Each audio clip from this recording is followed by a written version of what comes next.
Hello everyone, welcome back to the channel. तो आज हम स्टार्ट कर रहे हैं क्लास 10th एनसीईआरटी मैथ। हम मैथ में फर्स्ट चैप्टर से स्टार्ट करेंगे। फर्स्ट चैप्टर का सबसे पहले इंट्रो देखते हैं। चैप्टर का नेम है रियल नंबर। रियल नंबर में हम सबसे पहले इसके इंट्रोडक्शन देखेंगे। इंट्रो में जो भी बातें इसके लिए मेन होंगी, ऐसी कोई एग्जाम्पल, थ्योरम या कोई भी अगर ऐसा स्टेप है जो हमें करना चाहिए एक्सरसाइज से पहले, वो सब हम इस वीडियो में कवर करेंगे। तो चलो सबसे पहले देख लेते हैं रियल नंबर्स क्या होते हैं। तो हम अपनी हेडिंग बनाएंगे रियल नंबर्स। ये चैप्टर नंबर 1 है। चैप्टर नंबर 1 है क्लास 10th मैथ का। हम 10th क्लास की बात कर रहे हैं। चैप्टर नंबर फर्स्ट करेंगे। चैप्टर का नेम है रियल नंबर्स। रियल नंबर्स क्या होते हैं, ठीक है। Real numbers are the union of both rational and the irrational number. Real तो हम क्या लिखेंगे, real numbers are the union of both a rational and irrational number. Means जो रियल नंबर होते हैं वो रेशनल और इरेशनल दोनों ही नंबर कंटेन करते हैं, ठीक है। तो ये हमने लिख लिया। रियल नंबर में दोनों टाइप के नंबर आ जाएंगे, ठीक है। और रियल नंबर्स का सेकंड पॉइंट में कैसे, रियल नंबर के सेकंड पॉइंट में लिखेंगे हम, इन्हें हम एक्सप्रेस कर सकते हैं। रियल नंबर्स को these can be express on a number line. In numbers को हम एक्सप्रेस कर सकते हैं ऑन अ नंबर लाइन पर, ठीक है। सारे ही सारे रियल नंबर, चाहे वो रेशनल हो या इरेशनल हो, उन्हें हम नंबर लाइन पर शो कर सकते हैं। दीज आर बोथ, ये क्या हो सकते हैं, ये पॉजिटिव भी हो सकते हैं। These are both a positive और a negative.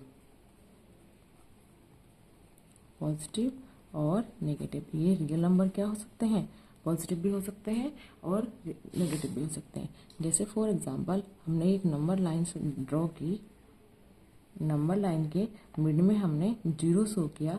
Right hand side हम सारी पॉजिटिव वैल्यू रखते हैं एंड लेफ्ट हैंड साइड हम सारी नेगेटिव वैल्यू रखते हैं। तो इसमें पॉजिटिव और नेगेटिव दोनों आ गया है, ठीक है। और हमने कहा रेशनल नंबर है। रेशनल नंबर्स क्या होते हैं, जिन्हें हम PYQ की फॉर्म में लिख सकते हैं। हम लिख लेते हैं रेशनल नंबर्स क्या होते हैं। रेशनल नंबर्स को हम PYQ की फॉर्म में रख सकते हैं। और Q is not equal to भी 0। Q कभी भी 0 नहीं होना चाहिए। P और Q क्या होने चाहिए, P और Q हमारे इंटीजर्स होने चाहिए, ठीक है। P और Q हमारे इंटीजर्स होने चाहिए और हम PYQ। तो देखो, जैसे अगर मैंने एक एग्जांपल लिया रेशनल नंबर का 2/3, या हमने एग्जांपल ले लिया 2/5। तो 2/5 की वैल्यू क्या आएगी, 2/5 ले लिया, या हमने ले लिया 2/4 ले लिया। 2/4 को हम क्या लिख सकते हैं, 1/2। ये भी YQ की फॉर्म में आया तो ये भी क्या हुआ, रेशनल नंबर हुआ, ठीक है। जैसे हमने लिख लिया। जैसे अब अगर हम 1/2 दिखाना है तो 1/2 कहाँ दिखाएंगे हम, यहाँ। ये 1 और 2 के बीच में क्या आएगा, 1/2। और यहाँ क्या आएगा, 2 और 3 के बीच में क्या आएगा, 2.5। 2.5 को क्या लिख सकते हैं हम, यहाँ लिख देंगे हम। जैसे ये आना है, ये यहाँ गया 2.5, तो यहाँ हम लिख सकते हैं 2.5, ठीक है। तो ये हमारे रेशनल और इरेशनल नंबर्स दोनों हो गए। एक और कंसेप्ट आता है हमारे इसमें, यूक्लिड डिवीजन लेमा का। एक सेकंड कंसेप्ट आया हमारे इस बुक में, यूक्लिड डिवीजन लेमा। यूक्लिड क्या है, जैसे हम आपको बताते हैं। यूक्लिड डिवीजन लेमा का एक कंसेप्ट आया है।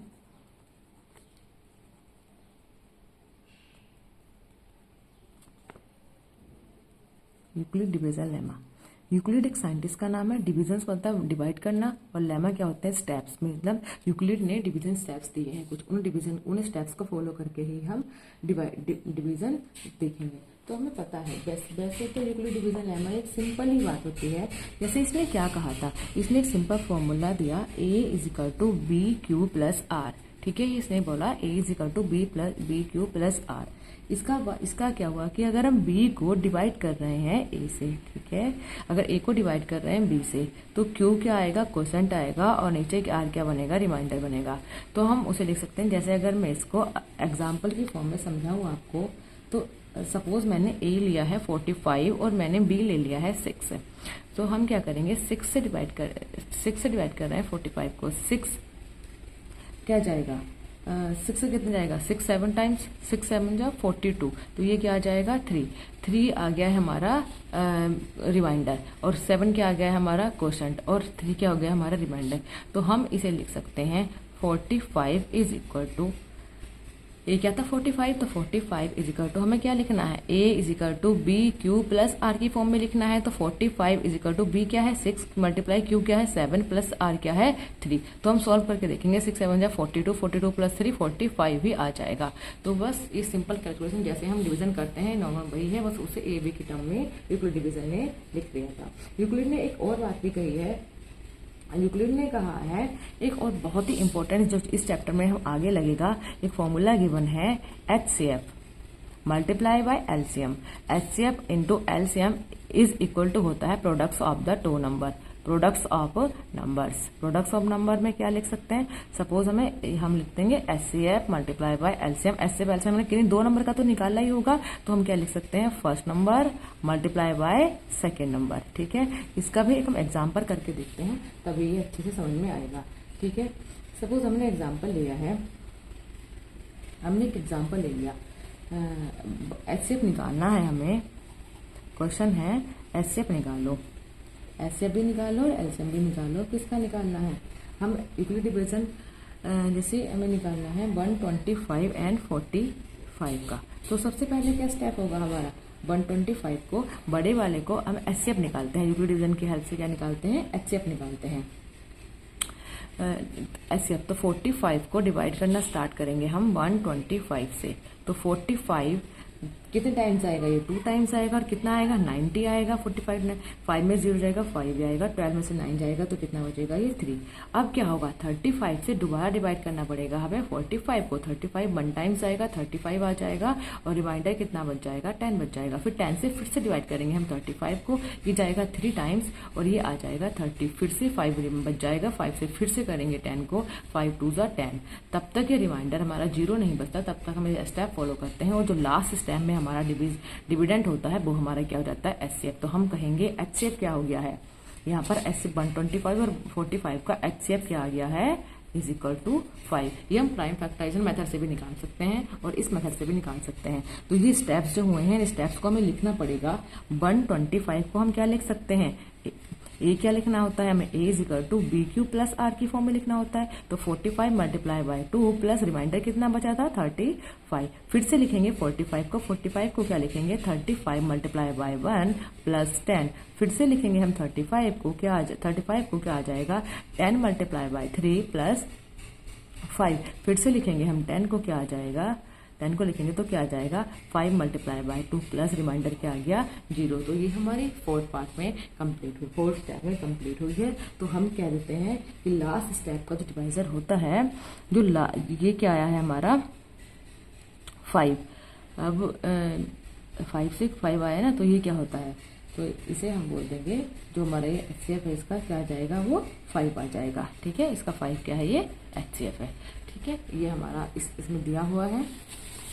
और इसमें आने वाली एक्सरसाइज में एक कंसेप्ट और यूज होता है जो ये बताता है, एक कंसेप्ट और यूज होगा जैसे LCM और HCF वाला। जैसे जो मैंने ये फॉर्मूला बताया था आपको कि LCM और HCF फर्स्ट और सेकंड नंबर का मल्टीप्लाई होता है, हम इसका भी एक एग्जांपल यहाँ नीचे देख लेते हैं। इसका एग्जांपल क्या है, सपोज हमें निकालना है, हमें रिलेशन इन्हें बताना है। सपोज हमने ले लिया फर्स्ट नंबर, ले लिया हमें गिवन होगा फर्स्ट नंबर हमें गिवन है 66, हमें सेकंड नंबर गिवन है 420 एंड हमें HCF भी गिवन है, कितना 6। तो हमें LCM कैलकुलेट करना है। तो हम कैसे करेंगे, हमें फॉर्मूला पता है LCM multiply by HCF equal to first number multiply by second number. ठीक है, तो LCM हमें कैलकुलेट करना है, HCF कितना है 6 है, फर्स्ट नंबर 66 है, सेकेंड नंबर 420 है। तो LCM निकालने के लिए 66 मल्टीप्लाइड बाय 420 डिवाइडेड बाय 6 करेंगे, 11 टाइम्स आएगा। तो LCM क्या आ जाएगा 11 मल्टीप्लाई बाय 420। जब हम इन दोनों की कैलकुलेशन कर लेंगे तो ये आंसर आ जाएगा का 4620। अगर इनमें से देखो आपको अगर दोनों नंबर गिवन है और एचसीएफ गिवन है या एलसीएम गिवन है तो हम तीसरा बार निकाल सकते हैं। अदर या ऐसे भी हो सकता है कि हमें एलसीएम और एचसीएफ गिवन हो, फर्स्ट एक नंबर गिवन हो, सेकंड दूसरा नंबर ना गिवन हो, तो हम वो भी निकाल सकते हैं। ठीक है, तो आज इंट्रो में इतना ही। नेक्स्ट स्टार्ट करेंगे हम अपने एक्सरसाइज 1.1। ठीक है, अगर आपको वीडियो अच्छी लगी, इंट्रो अच्छा लगा है तो प्लीज़ वीडियो को लाइक करें, हमारे चैनल को भी सब्सक्राइब करें। Thank you for watching.